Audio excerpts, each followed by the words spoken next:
Now, welcome. We start this hour with diplomatic developments in the Middle East, where French President Emmanuel Macron announced on Thursday that France will officially recognise the Palestinian state, making it the first Western member of the UN Security Council to do so. The decision, which follows months of diplomatic pressure, comes after Macron's visit to Egypt in April, where he was deeply affected by the escalating humanitarian crisis in the Gaza Strip. Initially, Macron sought to rally support from G7 allies, including Britain and Canada, but both countries chose not to join in the initiative, leaving France to act alone. France's recognition is linked to an upcoming UN conference in September, where Macron hopes to secure broader support for a two-state solution. Despite the symbolic nature of the recognition, Macron is using it to push Palestinian authorities for reforms, such as the disarmament of Hamas and the establishment of a regional stabilization force. Meanwhile, US Secretary of State Marco Rubio reaffirmed his commitment to securing the release of 50 hostages held by Hamas in Gaza. Rubio met with families of the captives in Washington, stressing the urgent need for a deal that brings all hostages home. This came after the US and Israel pulled negotiators from ceasefire talks in the Qatari capital of Doha, signalling a shift towards exploring alternative options for securing the hostages' release.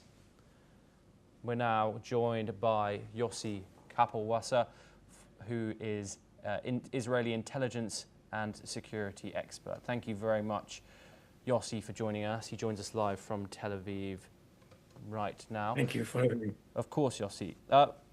Yossi, let's start with France's statement that obviously first came on Thursday.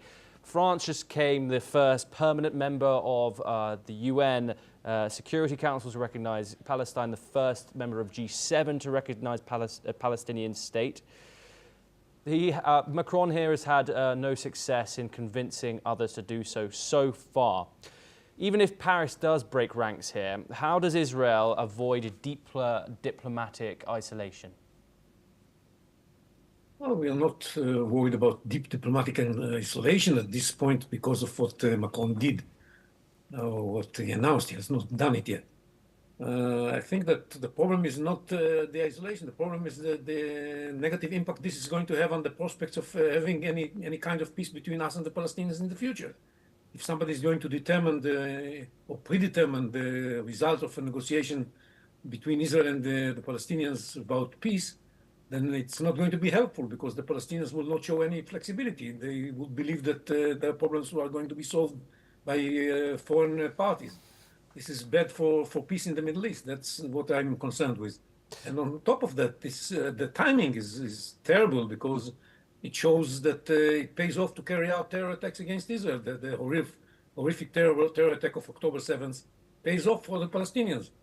Yossi, French are willing to recognize the Palestinian state due to what happened on October 7th. This is totally ridiculous. Okay, Yossi, just to reiterate what has been said, Benjamin Netanyahu has obviously responded to this, as you said, has said it is rewarding terror. That's how the Israeli Prime Minister views it. However, Macron, the French president, says recognition is leverage to force Palestinian reforms, including the elimination of Hamas, the disarmament of it, and creating a regional stabilization force. So why not test that leverage instead of dismissing this move outright?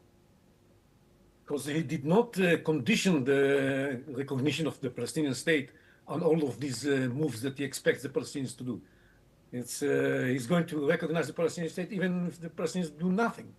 And that makes no sense. I mean, it would have made some sense, not really positive move if he had conditioned recognition on the Palestinian readiness to accept Israel as the nation state of the Jewish people.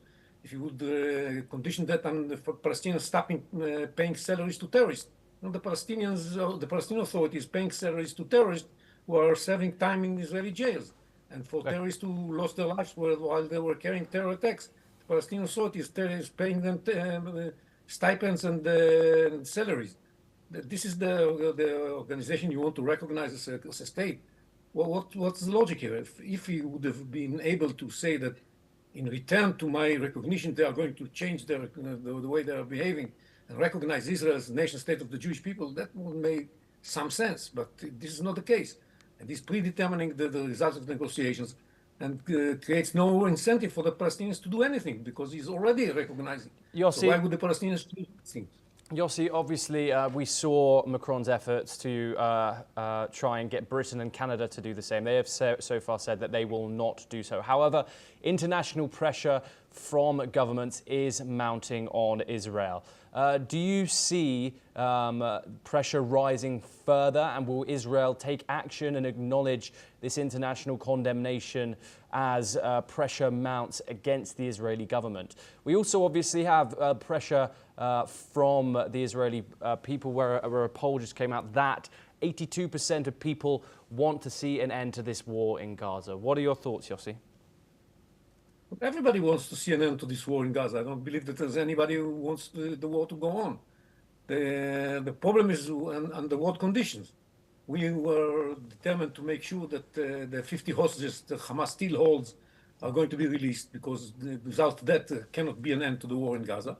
And we want to make sure that Hamas is removed from power in Gaza, because if Hamas stays in power in Gaza after what they did on October 7th, then it means that it was a good idea to carry out the terror attacks of October 7th. So we have to make sure that they lose power and they're replaced by somebody who is ready to live side by side with Israel and have peaceful relationships.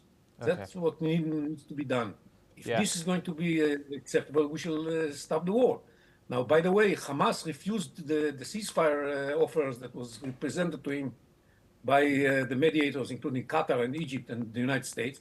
And this is why President Trump said it seems that they want to die. That's what they want to do. That's and we are now faced with a situation. We don't need the international pressures. Yossi, I'm very sorry to interrupt. I have to be conscious of time here. Thank you very much for joining us, and we will of course bring you all updates